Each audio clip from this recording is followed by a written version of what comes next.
Nanavati commission report കൂടി വായിക്കണം സമയം കിട്ടുമ്പോൾ. അല്ല, നാനാവധി കമ്മീഷൻ റിപ്പോർട്ടിൽ വിശദമായി കാര്യങ്ങൾ പറഞ്ഞിട്ടുണ്ട്. അതല്ല, ഫോറൻസിക് റിപ്പോർട്ട് അടക്കം. താങ്കൾ ഇങ്ങനെ മണ്ടത്തരം പറയല്ലേ? മണ്ടത്തരമാണ് പറയുന്നത്. താങ്കൾ മണ്ടത്തരമാണ് പറഞ്ഞുകൊണ്ടിരിക്കുന്നത്. ഈ ഫോറൻസിക് റിപ്പോർട്ടിനെ സുജി നിഷേധിക്കുന്നുണ്ടോ? ഫോറൻസിക് റിപ്പോർട്ടിനെ നിഷേധിക്കുന്നു. എന്ത് പറഞ്ഞാലും നിഷേധിക്കുന്നുണ്ടോ? ഇല്ലേ? നാനാവധി കമ്മീഷൻ റിപ്പോർട്ട് താങ്കൾ പോയി വായിച്ചു നോക്കൂ. അപ്പോൾ കാര്യങ്ങൾ മനസ്സിലാവും. ഞാനത് വായിച്ചിട്ടാണ് പറഞ്ഞത്. നാനാവധി കമ്മീഷൻ റിപ്പോർട്ടിൽ FSL എല്ലാം ഉണ്ട്. നാനാവധി കമ്മീഷൻ റിപ്പോർട്ട് പോയി വായിച്ചു നോക്കൂ. അപ്പോൾ താങ്കൾക്ക് മനസ്സിലാവും.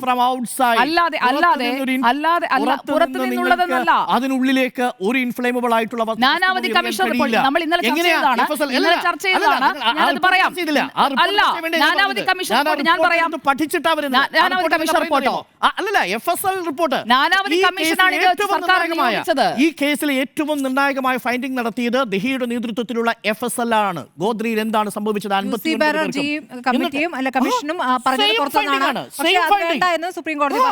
ഹൈക്കോടതി തള്ളിയ ഒരു റിപ്പോർട്ട് എവിടെയാണ് അറ്റാച്ച് ചെയ്തിരിക്കുന്നത്? താങ്കൾ ഇങ്ങനെ അച്ചടി വടിയോട് കള്ളം പറഞ്ഞു കഴിഞ്ഞാൽ അത് കേരളം വിശ്വസിക്കുന്ന കാലം കഴിഞ്ഞു. വസ്തുതകൾ പറയുമ്പോൾ പൊള്ളില്ല. കേരളം താങ്കൾ പറയുന്നത് കണ്ണടച്ച് വിശ്വസിക്കുന്ന കാലം കഴിഞ്ഞു. ബാനുവിനെ താങ്കൾക്ക് നിഷേധിക്കാൻ പറ്റുമോ? ഫിറോസിനെ താങ്കൾക്ക് നിഷേധിക്കാൻ പറ്റുമോ?